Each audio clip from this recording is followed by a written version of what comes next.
Reverend Michael Yoshii, a retired Methodist minister and co-chair for the Friends of Wadi Focquin, a Palestinian village, shares his perspective of the Palestinian situation from his years traveling on Methodist pilgrimages and missions to Palestine, and as a Japanese American who testified at the 1981 redress hearings. Well, I am a United Methodist clergy. I'm now retired, and in my retirement, I co-chair the group called Friends of Wadi Focquin. But it was through the Methodist connection that I first went to Palestine in 2006, where we had a representative from the Methodist Church serving in the West Bank. Her name was Sandy Olawine, and she brought Methodists from across the country to Palestine for a conference that she was organizing.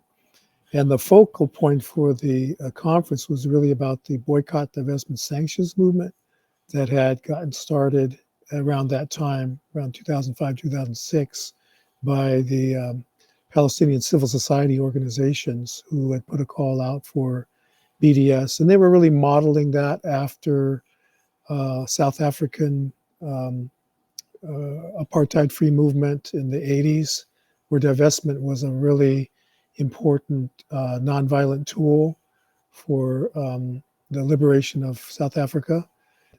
And having done a lot of work with the Japanese American community around post-traumatic stress disorder and intergenerational trauma and how certain things continue to live with us, and having been through working on redress and trying to, I was part of folks that were doing outreach for people to come out to congressional hearing in San Francisco in 1981. And, you know, how emotional that was for people to even think about that. And then just the whole process of what occurred over that decade to the passing of redress in 1988 and subsequent, that there was continued to be emotions that were stirred when people would talk about their history, family stories, and so forth. I think many of those were triggered for me when I went to Palestine for the first time, and particularly listening to people struggling with the reality that their stories were not heard and told, particularly in the US. And I began to understand how the suppression of their stories was similar to the suppression of our stories as Japanese Americans, particularly for me growing up in the 50s and the 60s, where it was not in textbooks in schools. It was not something that was commonly understood. And when we were going through that time of trying to have our story understood, people coming out to congressional hearings and telling the story for the first time, say publicly sanctioned by a governmental commission, how impactful that was for me in hearing Palestinians share their story of the Nakba, what they consider their history from 1948, where there were 750,000 plus persons who became refugees, where 500 villages were destroyed, where upwards to 15 to 20,000 people were killed. For us to help tell their story, you know, really resonated with me as a Japanese American, also as a Methodist clergy person, but I think really personally as a Japanese American. And then also hearing stories of people who were losing their farmland and people who were losing, who've lost businesses, reminded me of what our own family, my own family had lost. My grandfather had a farm in Fresno and he lost that when they went to Jerome. My father's family had a restaurant in, I think my grandfather had a farm in Fresno when they went to Jerome. And then my father's family had a restaurant in Oakland that they lost when they went to Topaz.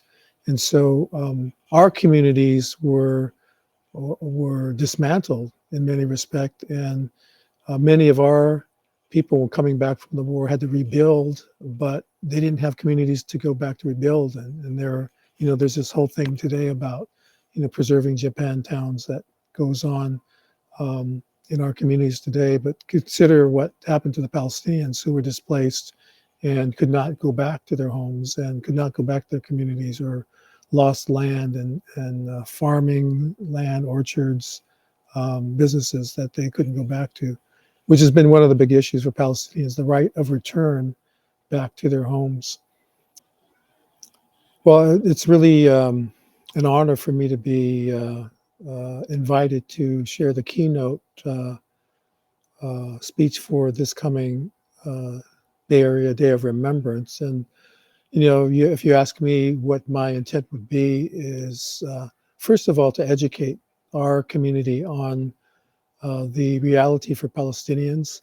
I have a short story to share. I had a Palestinian friend here in the Bay Area. He was originally from Jerusalem, from a Palestinian family. The family still had some properties there, but it was hard for him to go visit because of restrictions that are placed on Palestinians to come back to their homelands. But he passed away a couple of years ago.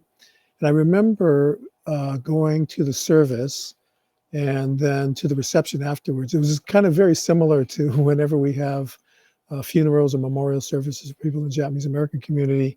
We always end up at a church somewhere for a reception afterwards with a lot of great Japanese food. In this case, we were at a church social hall and had a lot of Palestinian food there. But I sat down with some of the family members, and somebody introduced me to one of the family members and mentioned that I was Japanese American and I had been doing a lot of things in support for the Palestinian cause.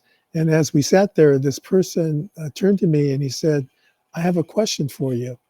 And I said, "What's that?" And he says, I, as a Palestinian, had a good Japanese American friend, and I knew the story of Japanese American mass incarceration and the whole history of their immigration and the generations and so forth, the Issei and Issei and Sansei and Yonseis and the whole story.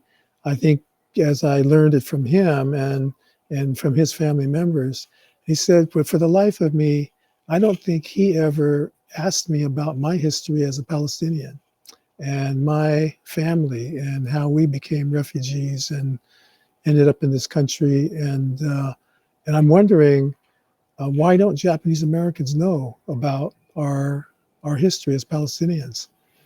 And I sat there sort of dumbfounded for a moment because I have worked in different circles trying to do more education in the Japanese American community with others, and particularly who've been there to the region and people that have been on some of our trips.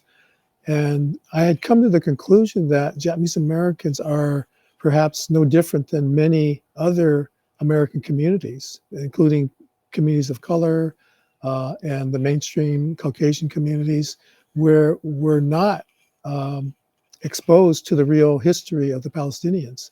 And that's partly because of what I would call the suppression and the censoring of the Palestinian story in America, in our media in particular, in academia, in our school systems, even in our religious institutions. The story that is told is mostly from the Israeli narrative, and we see this when you consider the number of trips that are taken to the Holy Land. I would say a good 90% of them are done with an Israeli narrative. It's illegal for Palestinian tour guides to even talk about their stories, or they will get penalized as a tour guide. They can even lose their jobs if they speak about their Palestinian stories. And that's why in our partnership, Friends of Wadi Focquin, when we take people there, we intentionally have our tour guide speak about the Palestinian history. And so the first thing I would say in terms of my intention as a keynote speaker is to educate our community on the Palestinian narrative so that we can become more educated, because I believe the more educated we are about the situation, then it becomes a clear sense of justice making that we can then turn to justice making and advocacy.